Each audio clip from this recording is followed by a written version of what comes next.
The word propagate in Article 25 is misinterpreted. It prevents us from bringing about a ban on conversion. Therefore, by amending the Constitution, this word should be deleted. Right-wing organization Hindu Janajagrati Samiti has demanded. Here are the details. Hindu Janajagrati Samiti also demanded that it does not matter if it is a Safa mosque or Bom Jesus. If Hindu temples were originally on those sites, the courts should be approached. The organization demanded कि जो गोवा सरकार ने जो प्रस्ताव रखा है कि anti conversion act है, इसका हमने सभी हिंदू संगठन ने स्वागत किया है, उसका समर्थन भी किया है। उसके साथ में और एक चीज इसमें बदलनी होगी कि जिसके आधार पर ये सारा कन्वर्जन प्रोसेस चल रहा है वो है कॉन्स्टिट्यूशन के हमारे आर्टिकल 25 में प्रोपोगेट जो शब्द है, propagate is not a preaching. तो आज जो प्रोपोगेट का गलत अर्थ निकाल करके जो प्रीचिंग किया गया है, इसका गलत धारणा जो समाज में लाया गया है, तो पूरे देश में ही कन्वर्जन बंद होना चाहिए। इसके लिए हम गोवा सरकार से ये अपील करना चाहते हैं कि कॉन्स्टिट्यूशनल अमेंडमेंट में यदि हो जाए कि जिसमें कॉन्स्टिट्यूशन से यदि प्रोपोगेट शब्द को ही निकाल दिया जाए तो पूरे देश में ही एंटी कन्वर्जन अपने आप चालू हो जाए। The Hindu Janajagrati Samiti has welcomed the Chief Minister's stance on the conversion ban. At the same time, the government has been asked to delete the word propagate from Article 25 of the state constitution. He also asked the state government to send such a proposal to the centre. यदि वहां पर शिव मंदिर था तो उसके बारे में हम जरूर विचार करेंगे।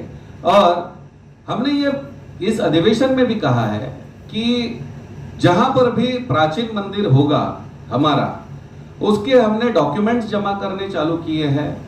फिर वो साफा मस्जिद की बात हो या अन्य ऐसे कोई आपने जैसे कहा वैसे बॉम जीसस की बात हो, यदि वहां पर सिद्ध होता है कि हमारा मंदिर था तो हम न्यायिक प्रक्रिया से जाएंगे। राम मंदिर को भी हमने न्यायिक प्रक्रिया से वहां पर किया है, काशी विश्वनाथ का भी पिटीशन हुआ है।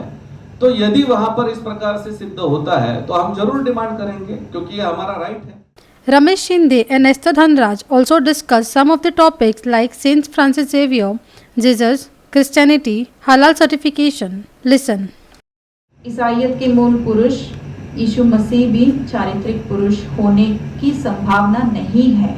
तो ये सब मुझे पता चला as a student of Christian studies, क्योंकि जो साधारण क्रिश्चियन को नहीं मिलता है पढ़ने को, as a student in American university उन सारे लाइब्रेरीज को एक्सेस होती है जहाँ पे पिछले 2000 कम से कम 1500 साल से जितनी सारी भी, जब से प्रिंटिंग प्रेस आई है तब से क्रिश्चियन लिटरेचर छपती जा रही है, प्रचुरित हो रही है। सो 1500 साल से जितनी भी लिटरेचर लिखी गई, ऐसे लिटरेचर को एक्सेस मिलती है as a student of Christian studies in an American university. Francis Xavier के बारे में एक बात मैं कहना चाहती हूँ कि ये उस संस्था के को फाउंडर है, एक्चुअली फाउंडर कहा जा सकता है। इन्होंने इग्नेशियस नाम के और एक जीवी के साथ मिलके इन्होंने एक ऑर्डर की स्थापना की जिसको जेसुइट ऑर्डर कहते हैं। और जितने उद्यम जेसुइट ऑर्डर इंडिया में मचाई है, शायद ही कोई और कैथोलिक या प्रोटेस्टेंट ऑर्गेनाइजेशन मचाई होगी।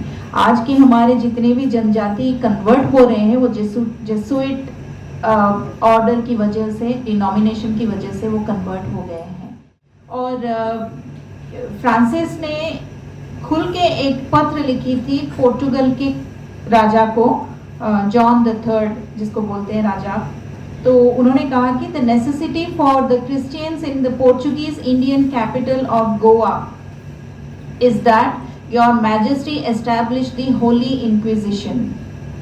उन्होंने अपने ही हाथों से ये लेटर लिख के किंग ऑफ पोर्चुगल को दिया था कि वो इंक्विजिशन स्टार्ट करें गोवा में। हलाल सर्टिफिकेशन जो चालू है, अभी एक नया सर्टिफिकेट उन्होंने चालू किया है कि यदि आपका प्रोडक्ट मुसलमानों ने खाना है तो उनके लिए वो प्रोडक्ट हलाल होना चाहिए। तो हलाल कौन तय करेगा? तो ये तय करेगा मुस्लिम ऑर्गेनाइजेशन।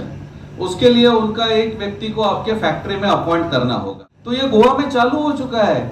आई वॉज सरप्राइज, मैं तो देख करके हैरान हो गया कि इस गोवा में एक हलाल सर्टिफाइड रेस्टोरेंट पंजिम में खुल गया।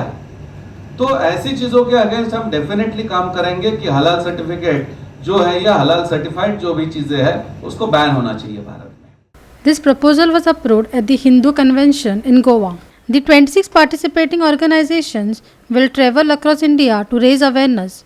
Hindu Jana Jagruti Samiti national spokesperson Charudatta Pingle feels that no political party can enter politics in India without taking into consideration Hindus.